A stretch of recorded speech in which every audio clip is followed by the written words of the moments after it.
que nos ajude, os orixás também. Amém. Olá, companheiros e companheiras, mais uma live, hoje com a convidada especial, aliás, todos os convidados aqui são muito especiais, né? Hoje nós vamos conversar com Denise Mota Dal. É formada em Serviço Social e mestre em Saúde Pública. Foi secretária municipal de Políticas Públicas para as Mulheres da Prefeitura de São Paulo de 2013 a 2016.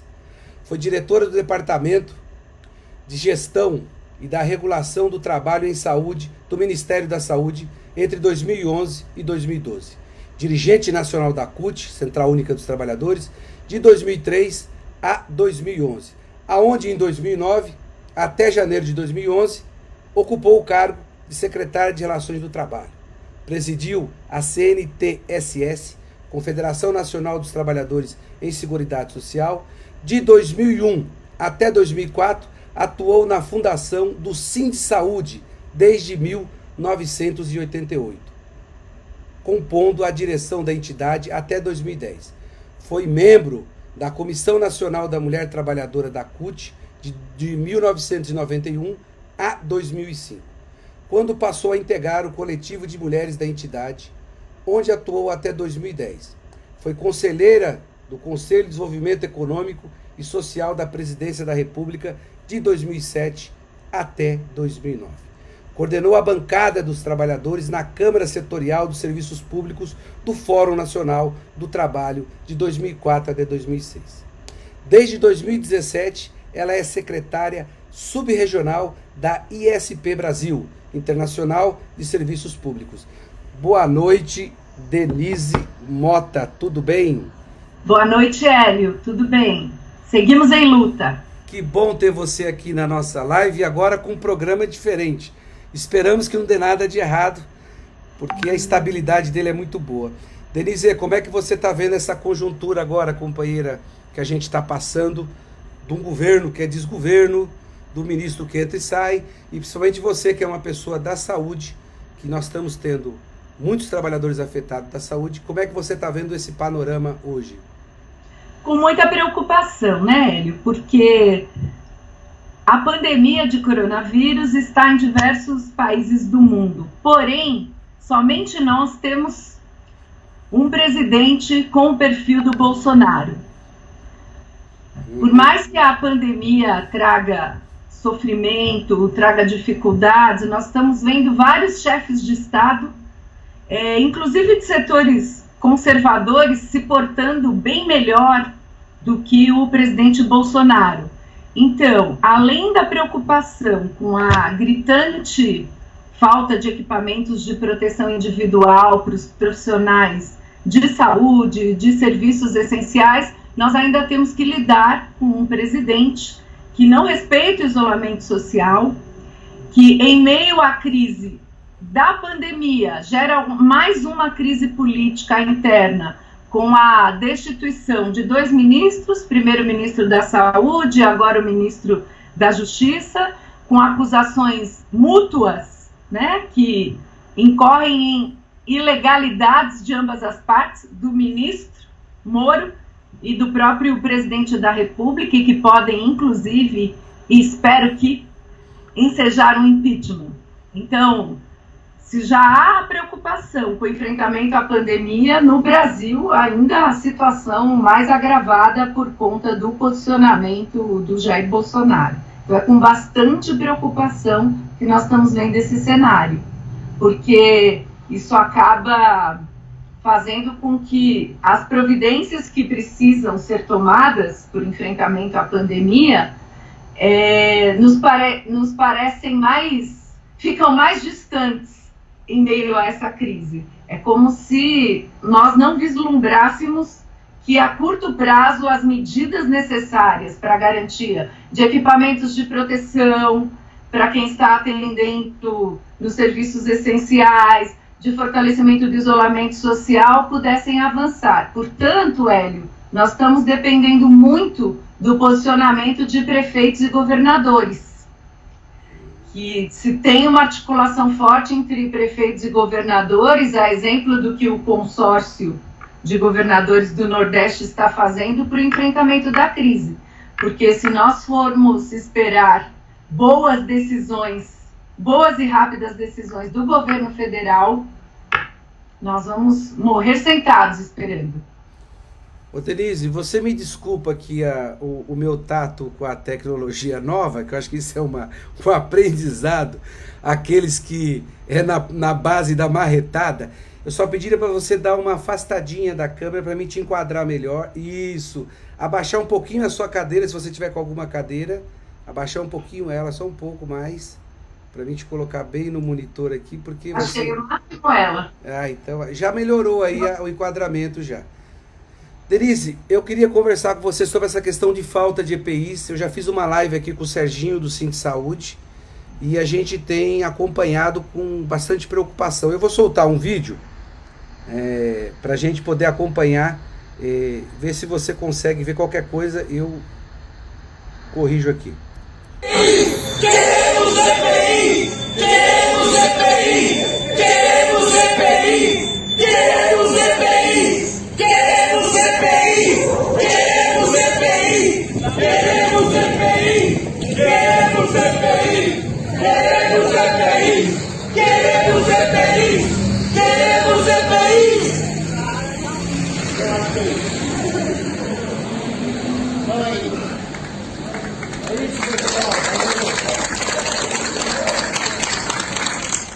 Denise, você conseguiu ver o vídeo? Não consegui, para mim não apareceu. Não apareceu para você, apareceu para todo mundo, menos ele foi normal aqui. Você já viu esse vídeo, eu sei disso, você me comentou. É lá no Tite Setúbal, o problema Exatamente. de falta de EPIs. E eu queria que você falasse, tanto a nível nacional como internacional, como é que está a situação dos trabalhadores e trabalhadoras em saúde pública que estão no front, estão fazendo combate e estão sendo descapitalizados de materiais extremamente importantíssimos para esse momento agora.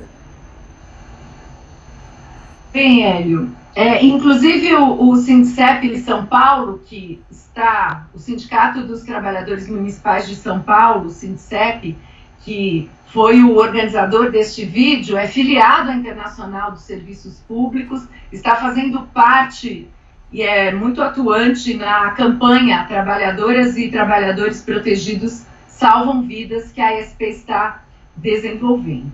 Bom, primeiro quer dizer que em todo o mundo, né, nós estamos com uma campanha mundial da Internacional de Serviços Públicos, que é essa campanha Trabalhadoras e Trabalhadores Protegidos Salvam Vidas, porque a falta de EPI, com diferentes graduações, está instalada em diversos países.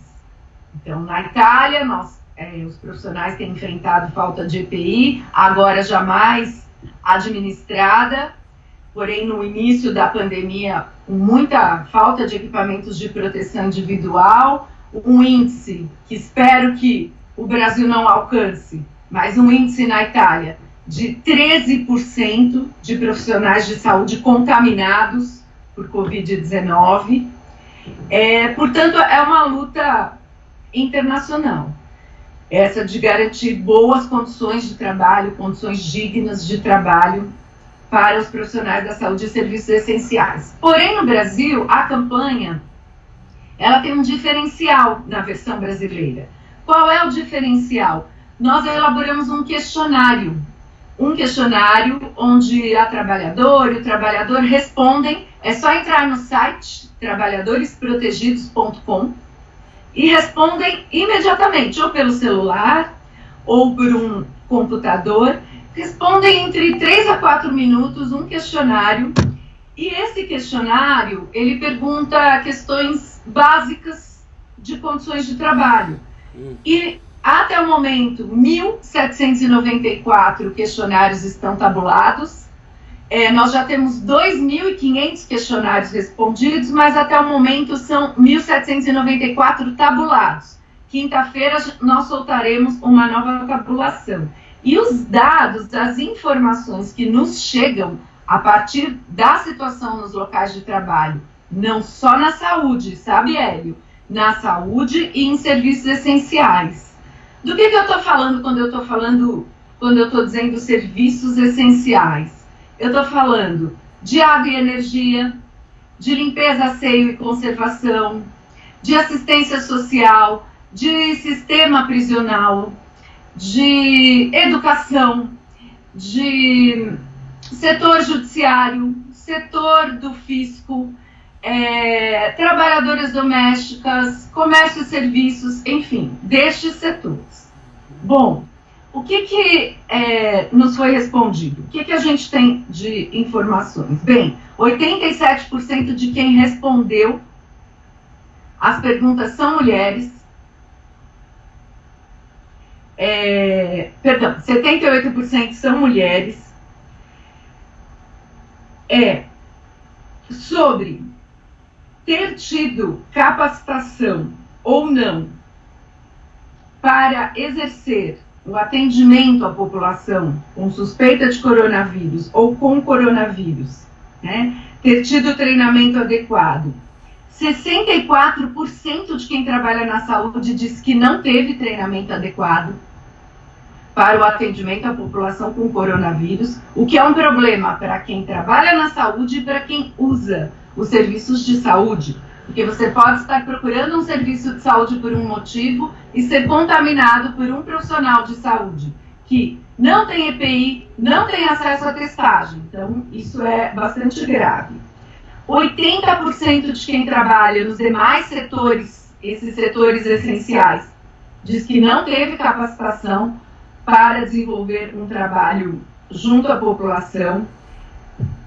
62% diz que não tem equipamentos de proteção individual em número suficiente no local de trabalho. Tem EPI, mas esse EPI não é em número suficiente. Então, isso significa que a pessoa usa máscara por mais tempo do que o que é recomendado pela troca higienizada da Organização Mundial de Saúde, usa luva por mais tempo, enfim.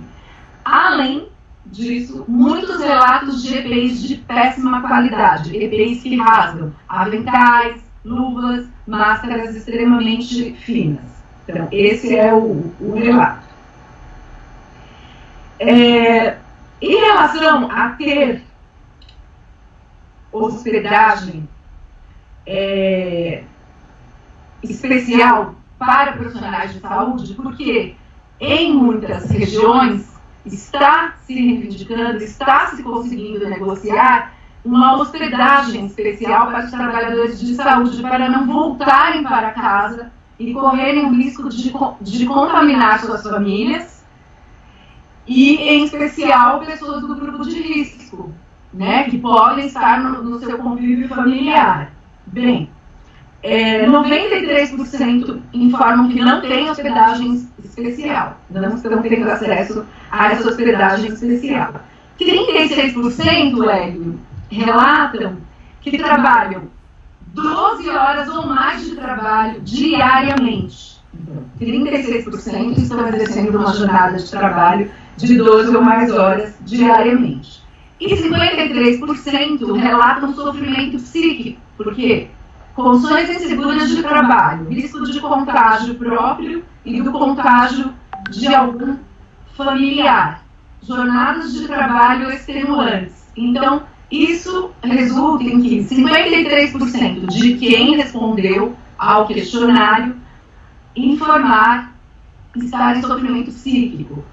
Paralelamente a isso, várias normas regulamentadoras de condições de trabalho estão sendo revistas pelo governo, né? Estamos amargando os impactos da reforma trabalhista, normas regulamentadoras das condições de trabalho e de saúde do trabalhador sendo revistas de forma bastante preocupante, em que se minimiza o nexo causal entre o exercício profissional e aquela doença que você adquire, o que pode, inclusive a MP 937, né, empurra para baixo nesse sentido, inclusive quando você vê que os companheiros e companheiras da Argentina constaram a classificação do Covid-19 como uma doença do trabalho, você vê o Brasil em retrocesso, revendo normas regulamentadoras ou empregadores querendo rever os contratos de trabalho que implantam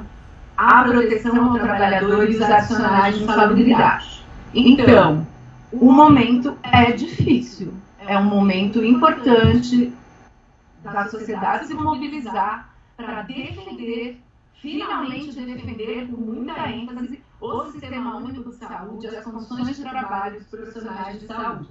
Acho, que nos cursos, né, que nós estamos fazendo há muito tempo, de defesa do SUS, de valorização, de implantação de carreira, com formação profissional, ascensão, jornada máxima de trabalho de 30 horas semanais, finalmente encontra um espaço de maior eco junto à sociedade, né? Finalmente esse nosso discurso contra as privatizações e a importância de serviços públicos, de políticas públicas para a promoção da inclusão social, da igualdade social, para um atendimento que seja de fato universal, de boa qualidade, parece que encontra eco. Ô Denise, esse quadro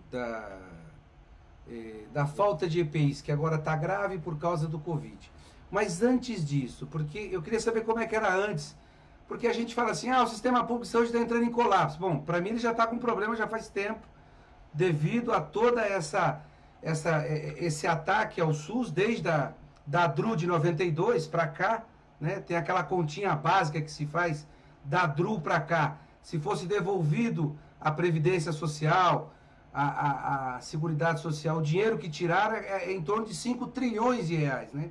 5 trilhões. 5 vezes o que o maldito falou que ia economizar em cima do lombo de 80% dos trabalhadores na Previdência, que ganha só até 2 salários mínimos, né?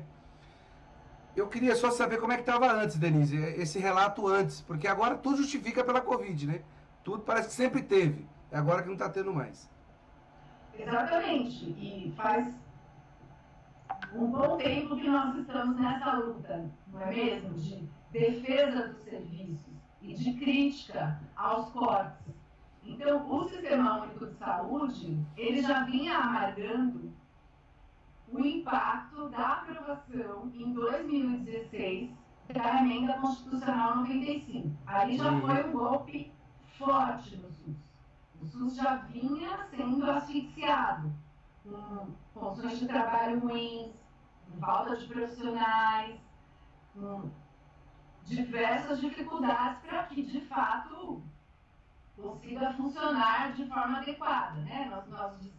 Nós dizemos que o SUS o Brasil é o único país com mais de 90 milhões de habitantes que optou por implantar um sistema público de saúde universal e gratuito. Então, para dar conta desse sistema público de saúde universal e gratuito, é preciso financiamento.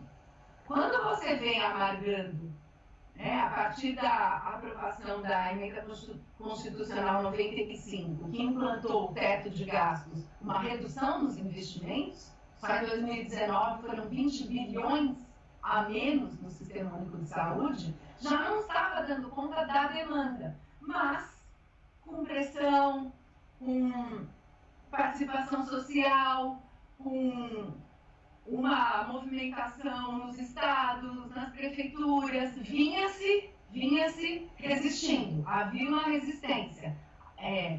O SUS não havia entrado em colapso, mas estava em asfixia, indo para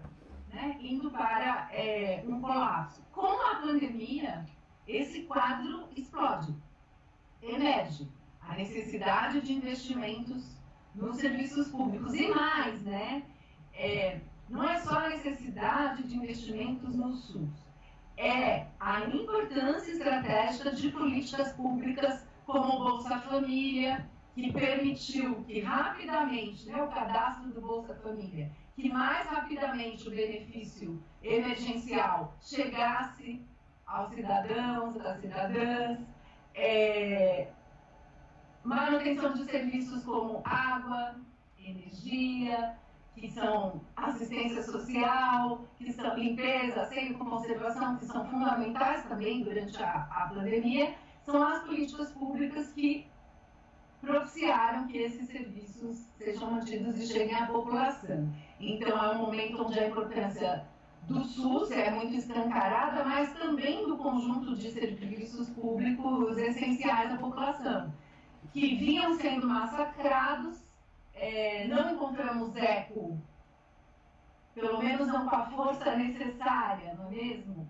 No conjunto da sociedade, que muitas vezes é ganha pelo falso discurso das privatizações, quando nós temos países, Hélio, que estão restatizando serviços de água e energia, né? Existe um estudo da Internacional de Serviços Públicos, junto com o Instituto Internacional, que levantou, a partir de 2015, vários casos de restatização de serviços que haviam sido privatizados e que, por conta das privatizações, não atenderam às necessidades da sociedade, porque tarifa alta, falta de transparência, ausência de participação e controle social, empresas que assumem esses serviços, mas que não garantem o plano de expansão de acesso a esses serviços com os quais se comprometeram. E aí, diversas cidades,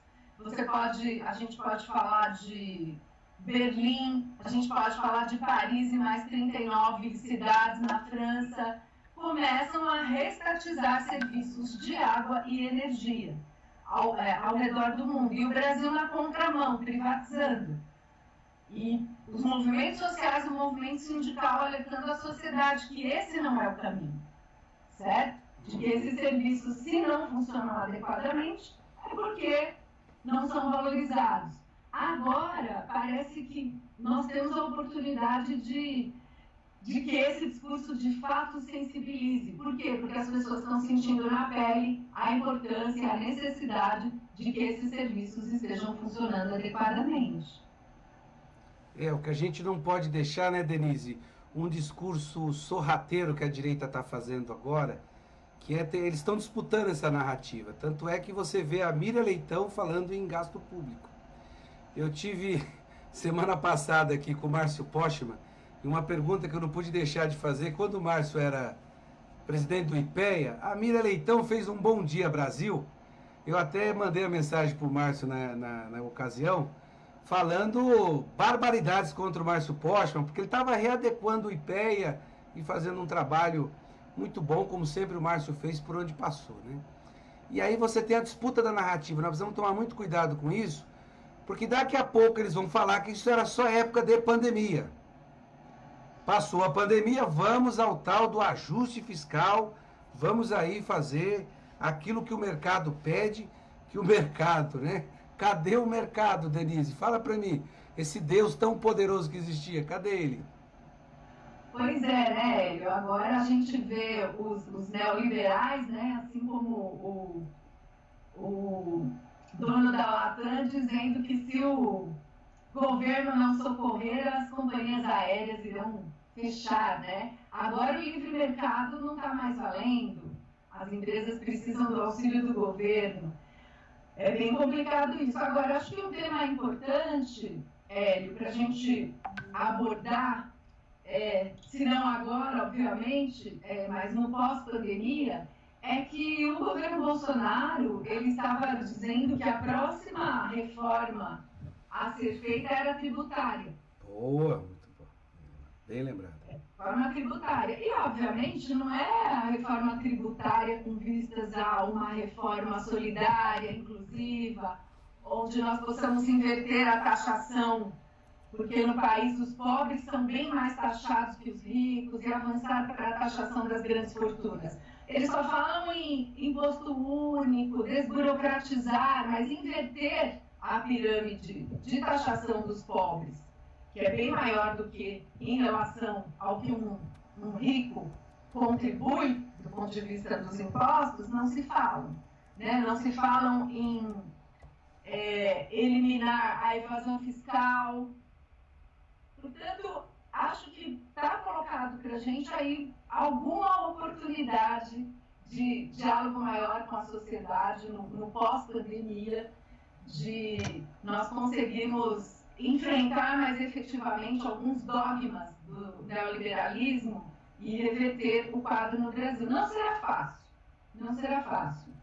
Não está dado, depende de uma construção nossa, de uma articulação e de nós, de fato, ocuparmos este espaço com sabedoria, com agilidade, com estratégias que articulem e unifiquem os movimentos sociais em torno desta pauta e que isso chegue à sociedade, né? Não como um discurso dogmático, mas com um discurso onde a sociedade brasileira consiga enxergar que no conjunto de países onde se tinham sistemas públicos não asfixiados, funcionando adequadamente, ou onde, como na Espanha, o governo tomou uma atitude e reivindicou, entre aspas, confiscou os leitos do setor privado para comporem em conjunto com os serviços públicos o atendimento à população, é algo natural, não é algo, não é uma prática comunista ou socialista, é algo natural do ponto de vista da cidadania, do avanço da cidadania, do avanço de uma proteção social mínima. E a gente derrubar esse discurso de que tudo que nós reivindicamos como investimentos no setor público ou na valorização de serviços públicos é algo estratosférico, ou comunista, ou radical. Que isso é natural, que taxação de grandes fortunas tem na social-democracia europeia, tem na França, por exemplo, né, que tanto a classe média brasileira gosta de viajar para a Europa, né, quando podia. Acho que agora, no governo Bolsonaro, está mais difícil, né? Até porque tem a pandemia, mas no pós-pandemia vão querer voltar para a Europa, né? Então, são países da Europa que estão restatizando, são países da Europa que têm taxação de grandes fortunas, para, seja como você estava dizendo, né, no cotidiano, nos momentos normais, seja no momento de pandemia, poder atender a população, socorrer a população, acolher a população com serviços de boa qualidade. Uhum. Ô Denise, eu tenho duas informações, depois a gente vai discutir sobre o relatório, você falar mais sobre o relatório. Tem duas coisas que é o seguinte, ó, uma que me chegou, não posso falar qual é a fonte, porque, enfim, o Albert Einstein só está com 30% da sua capacidade de leitos ocupados. 30%. Porque eles se prepararam para ficar cada vez mais rico. Um hospital que a gente tem que lembrar, o nosso amigo que acompanha na internet, que é um hospital que começou com verba pública, né? Tem ali todos eles à mão do Estado, né? Então, outra coisa é que você antecipou uma novidade que eu ia fazer mais para frente, mas você começou, eu não vou deixar de conversar. Eu falei com o Eduardo Foiani, fiz uma conversa, ele esteve aqui também com a gente, ele e o Amir, né? Esteve aqui com a gente, o Amir Cair, da gente fazer 5 programas discutindo reforma tributária. O que é, como é que ela se desenvolve, onde tem todos as encruzilhadas, porque aquilo que você falou, qual reforma tributária você está falando? Para os empresários é um, para o governo é outro, e para os trabalhadores é totalmente diferente. E nós vamos preparar isso, nós começamos a conversar um pouco sobre isso. Inclusive eu estava testando essa forma de transmissão aqui, porque aqui dá para você colocar transparência, dá para você colocar outros elementos para melhor compreensão desse debate, que eu também acho com você, ele é fundamental para a gente fazer a intervenção agora, saber quem é que está do lado dos trabalhadores, nós sabemos disso, mas cada vez mais a gente tem que politizar esse processo, e quem é que está do lado dos mais ricos, dos privilegiados, né? A reforma tributária talvez seja o espaço de todas as reformas que fizeram, não vamos negar a trabalhista, que foi uma tragédia para os trabalhadores, mas a reforma tributária você bota o dedo na ferida. Vai taxar grande fortuna ou não? Qual é a sua posição com relação a isso? Uma coisa é que os Estados Unidos faz isso, transferências de grandes fortunas, etc, etc e tal. Então você antecipou um pouco essa coisa. Mas eu queria que você falasse sobre essa questão que você falou da Espanha, que foi e pegou leitos de hospital privado. Aqui nós temos o Einstein com 30% só, Denise. Não sei se essa informação que você tem também, mas de pessoas que trabalham lá e passou para mim essa informação. não tinha essa informação de que no AIS tem somente 30% dos leitos estão ocupados, mas nós estamos tendo informações de que, por exemplo, no Hospital das Clínicas, aqui de São Paulo, está quase chegando no teto as vagas de UTI, né? Em especial as de UTI, porque as de não UTI você consegue resolver em alguns hospitais de campanha, mas as vagas de UTI estão chegando no teto.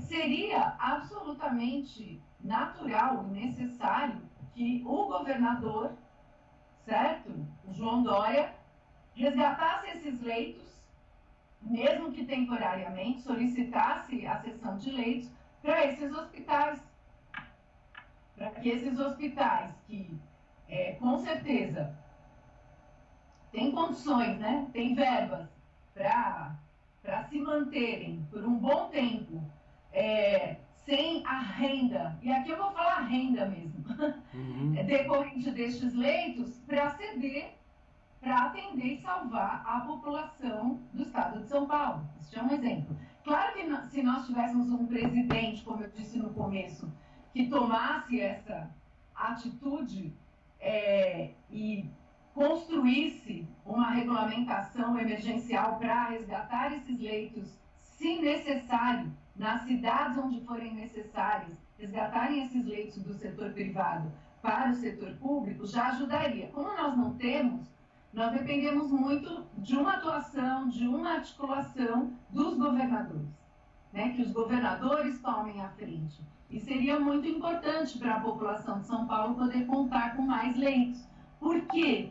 Porque os companheiros especialistas infectologistas, o Alexandre Padilha, o Arthur Chioro, nossos companheiros médicos infectologistas especialistas, têm dito para nós que a pandemia ainda não chegou no pico. No Brasil, São Paulo é o epicentro, né, do coronavírus, é onde há mais casos, mas ele está em todos os estados, e ainda não chegamos no pico da pandemia.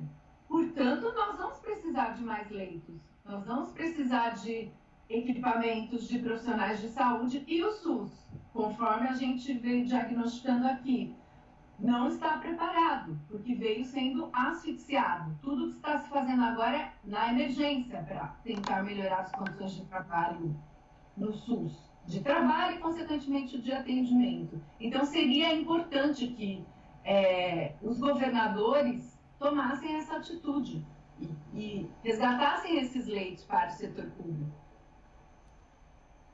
Bom, Denise, uma coisa que eu acho que a gente podia conversar um pouco mais, o que você pensa? Eu sei que assim, é um momento difícil para todo mundo, a gente está tendo que fazer o isolamento social.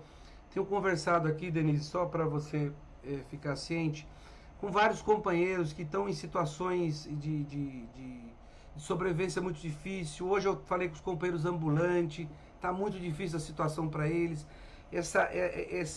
O Bolsa Família, o Bolsa Família não, a renda básica de cidadania emergencial foi muito importante, e porque a esquerda levou para 600 e 1.200, Denise, não está chegando. Eu vou ter uma live com o Arlindo, é uma das tarefas que o grupo me deixou, falar para o Arlindo, falar para os companheiros nossos que estão em Brasília, falar para o Padilha, que olha, você tem que tomar alguma atitude, Denise, eles estão com muita dificuldade.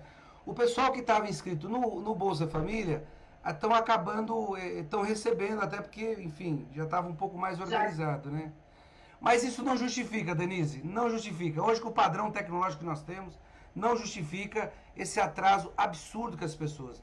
Hoje é o dia da empregada doméstica, a gente conversou com as companheiras aqui também, a presidenta do sindicato, a Maria, do sindicato das domésticas aqui também do município de São Paulo.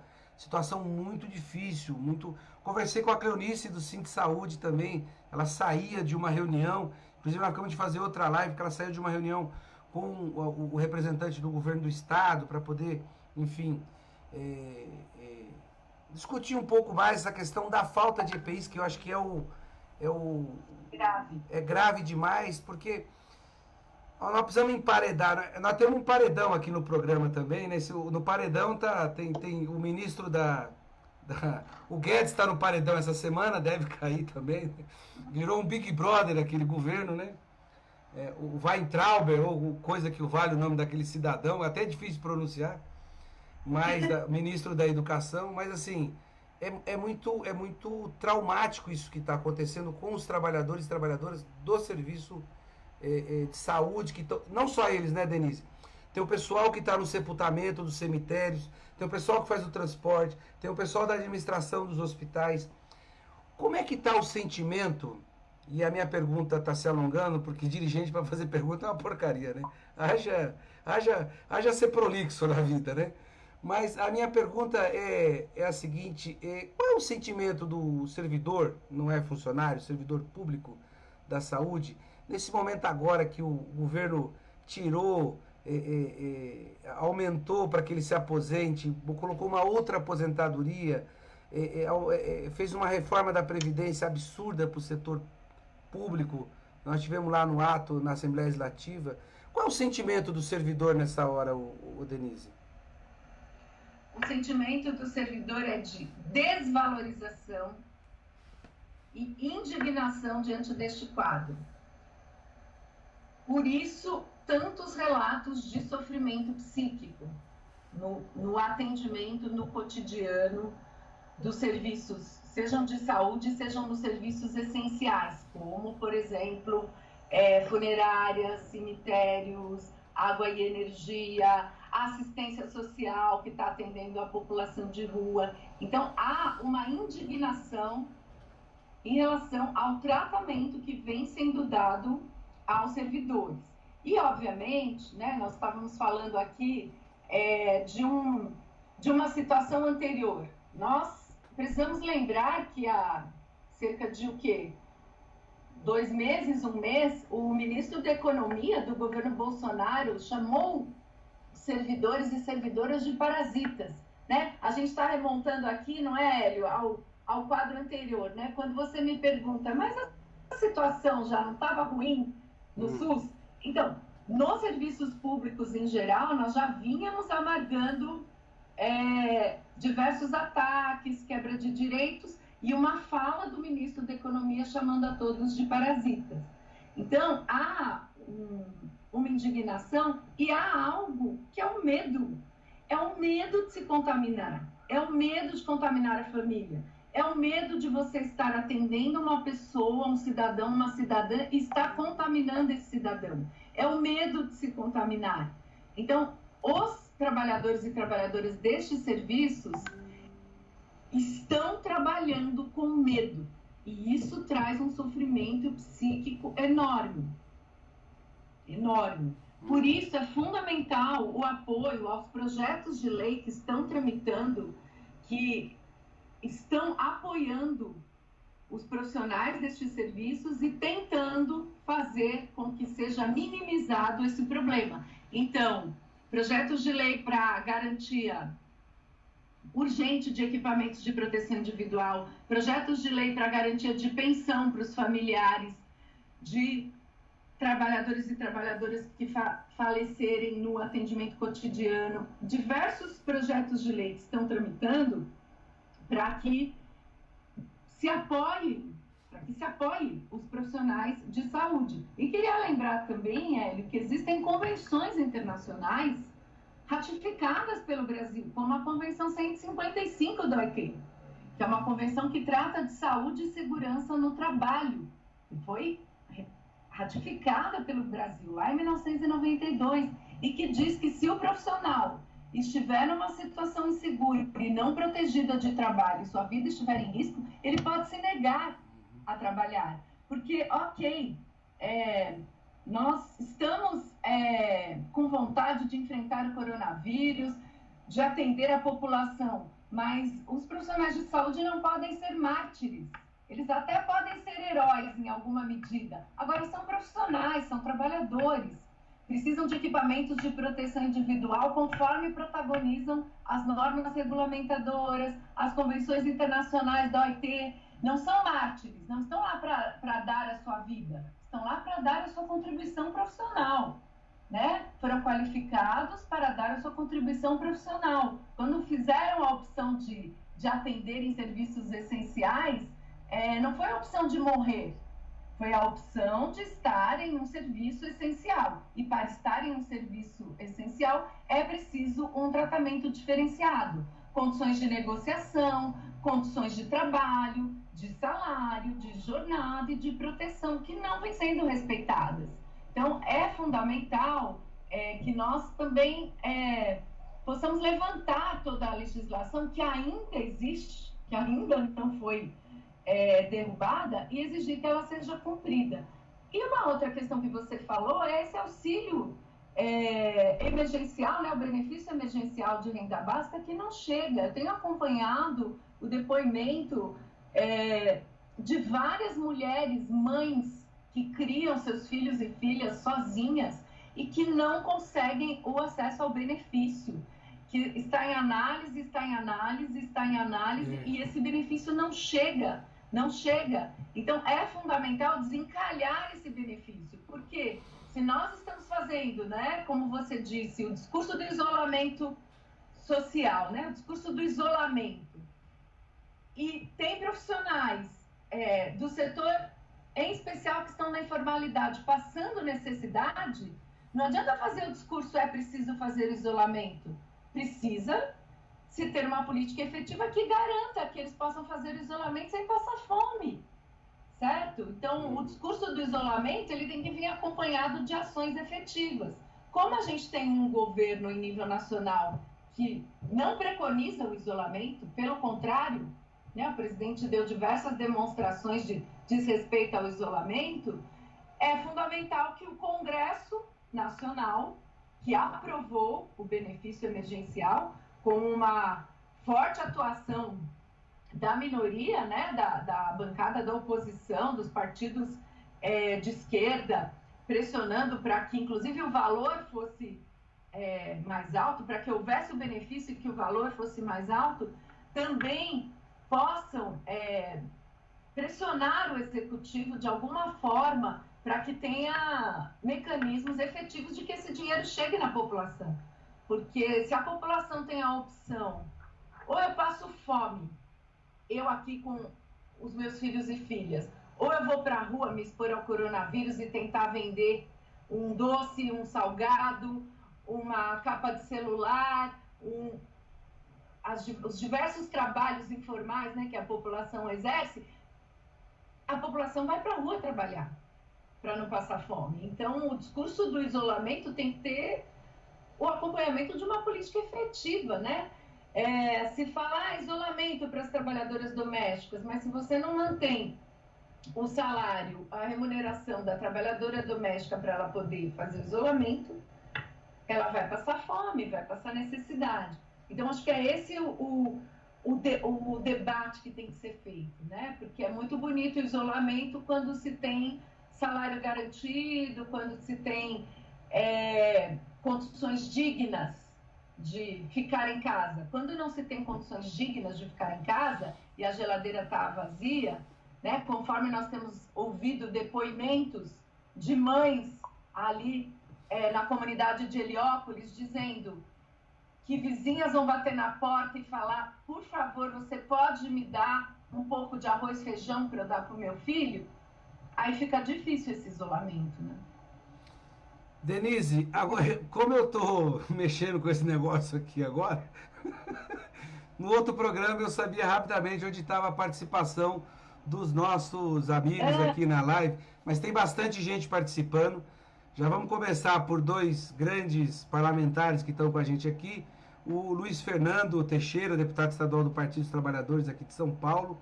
A nossa companheira Márcia Lia, também aqui, deputada estadual aqui do estado de São Paulo.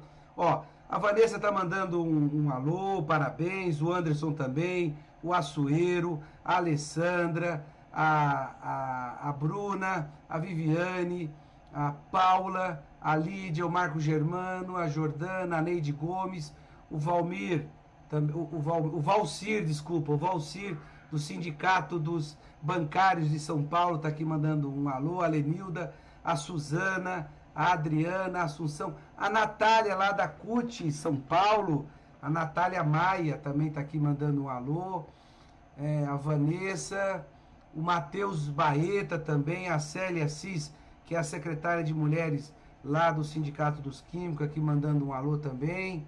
Bom, o Railton também aqui, o Railton Rodrigues mandando um alô. O Orlanilton mandando aqui um alô também. A Bruna, o Flávio, o Deusdete das Virgens. Eu coloquei aqui a maioria deles na descrição. Depois você vai assistir, espero que assista, tenha coragem de assistir. Fica bem bacaninha, o programa é bem legal. É muito interessante. Então essas pessoas que estão aqui na live com a gente. E eu queria ver de você, Denise, agora aquilo que você acha que a gente não abordou, a sua experiência é bastante enriquecedora do movimento operário, na luta pelo direito da classe trabalhadora, dos trabalhadores e trabalhadoras.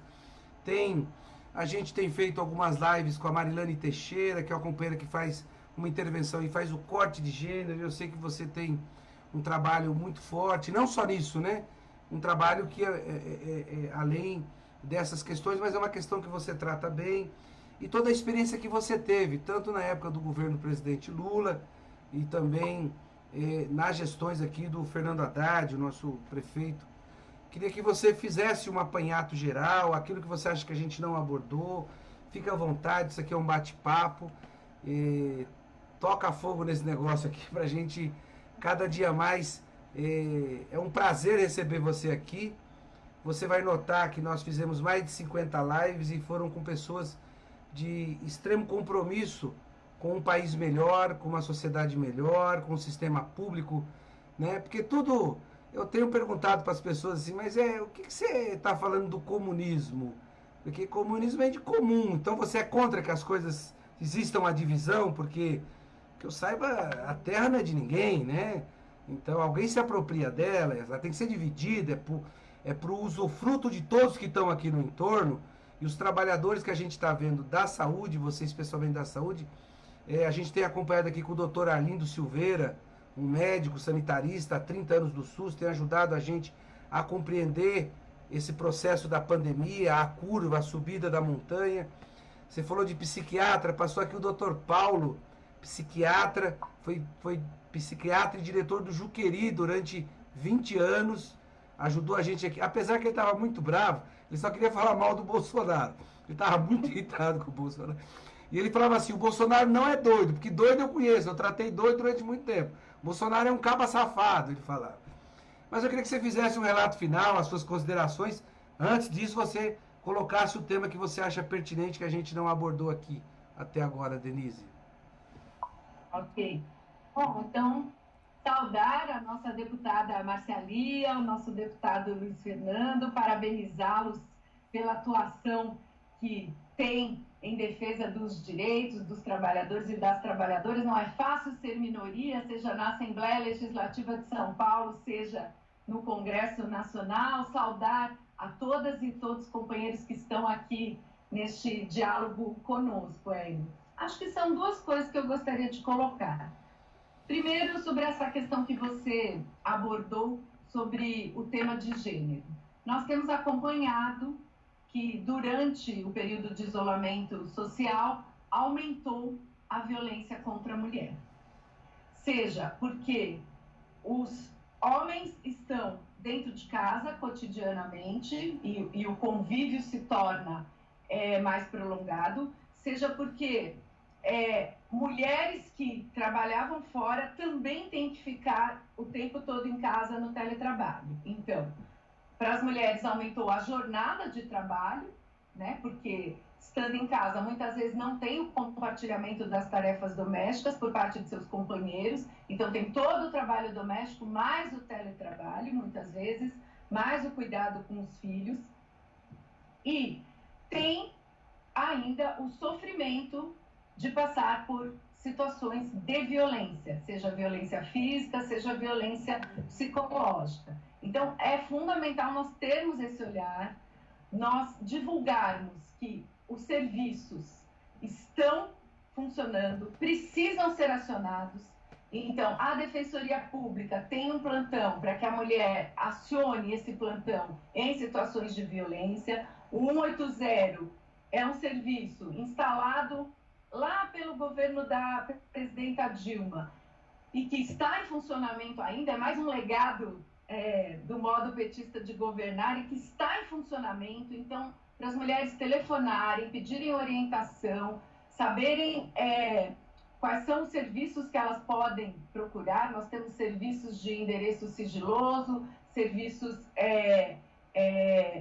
de endereços que são divulgados e que estão à disposição delas. Basta um telefonema e elas serão atendidas, porque esses serviços estão em funcionamento. Lamentar, né, o desmonte, o sucateamento que as políticas para as mulheres sofreram em alguns municípios e estados, mas reafirmar que nestes momentos de pandemia se torna mais do que nunca importante que estes serviços estejam funcionando, e se não estiverem, é importante que nós saibamos, que seja denunciado locais que se recusaram a atender mulheres em situação de violência, porque esses serviços deveriam estar funcionando a todo vapor, porque são considerados essenciais. Então, é fundamental nós também monitorarmos o funcionamento destes serviços. Aqui em São Paulo, nós tivemos a Casa da Mulher Brasileira entregue, né, por meio de parceria, programa da presidenta Dilma, que é o programa Mulher Viver Sem Violência, projetou uma Casa da Mulher Brasileira em cada capital do país, né, com, no mesmo local, atendimento multiprofissional, delegacia da mulher, atendimento social, psicológico, jurídico. E aqui em São Paulo, nós entregamos prontinha, no final de 2016, para o então, né, prefeito João Dória. Só foi inaugurado agora, em 2019, 3 anos depois, um serviço fechado, enquanto nós acompanhamos o aumento da violência contra a mulher.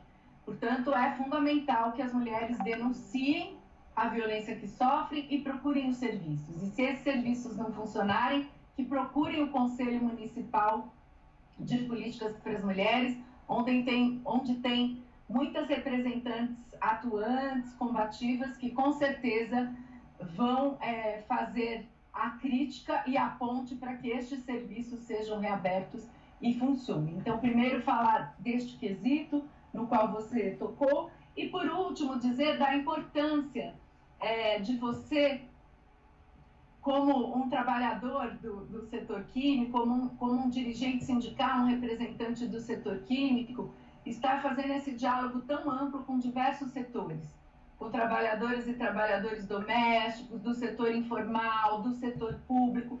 É muito importante, porque você traz um público de trabalhadores do setor privado para esse diálogo, não só de servidores públicos, para que se envolvam nesse diálogo da defesa dos serviços públicos. É muito fundamental isso, que essa não seja uma pauta de quem trabalha nos serviços públicos, né? Que essa não seja uma pauta corporativa, mas uma pauta onde toda a sociedade, os movimentos sociais, o movimento sindical estejam articulados e, de fato, conseguindo fazer com que ela seja valorizada.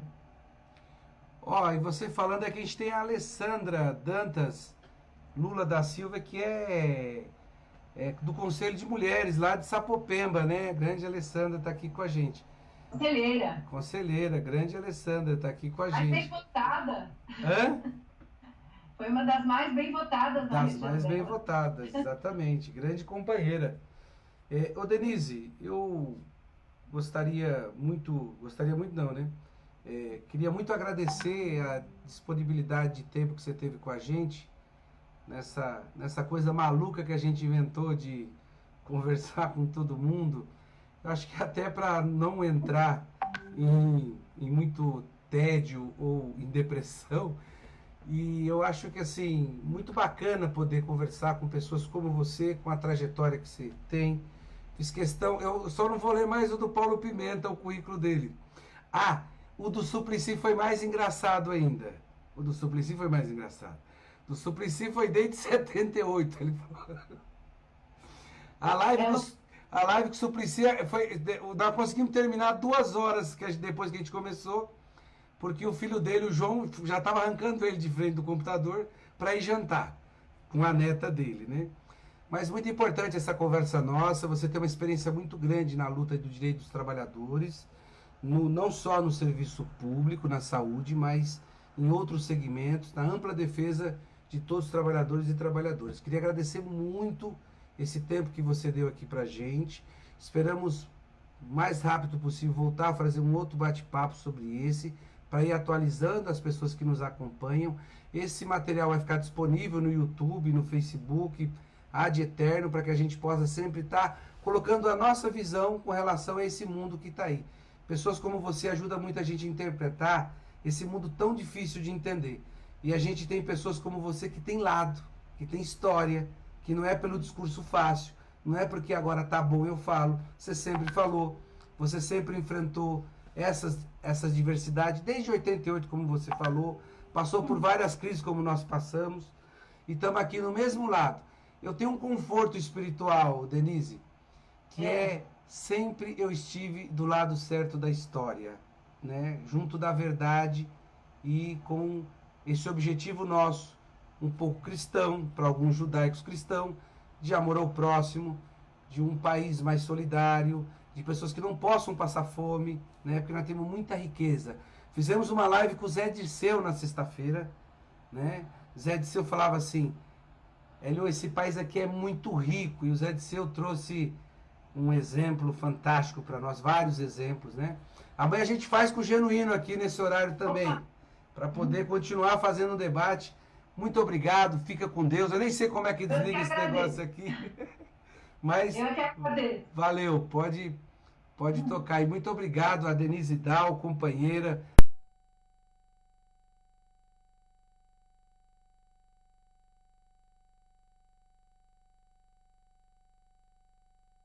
Deixa eu ver aqui. 3, 2, aqui, Denise. Eu tô tentando achar o botão aqui. Uma hora eu acho. Achei o botão. Achou? Achei o botão. Agora já ficou mais fácil aqui para mim fazer o fechamento aqui com a Denise Mota Dal, grande companheira, né, que trouxe um farto conhecimento para nós. A Denise Mota Dal foi secretária da subregional da ISP, Internacional dos Serviços Públicos. No Brasil nos trouxe dados de uma pesquisa sobre as condições do trabalho, da saúde no país. Mais de 1.700 profissionais já foram ouvidos e o resultado demonstra um quadro de indignação e medo diante do desmonte e desvalorização do serviço público e do SUS. A campanha internacional do ISP, né? Trabalhadores e trabalhadoras protegidos salvam vida. Vem reforçar a luta por condições dignas de trabalho. Voltamos a denunciar que o auxílio emergencial não está sendo pago como o governo noticia. Inclusive, ele suspendeu a segunda parcela agora. As pessoas estão passando fome sem conseguir receber esse auxílio.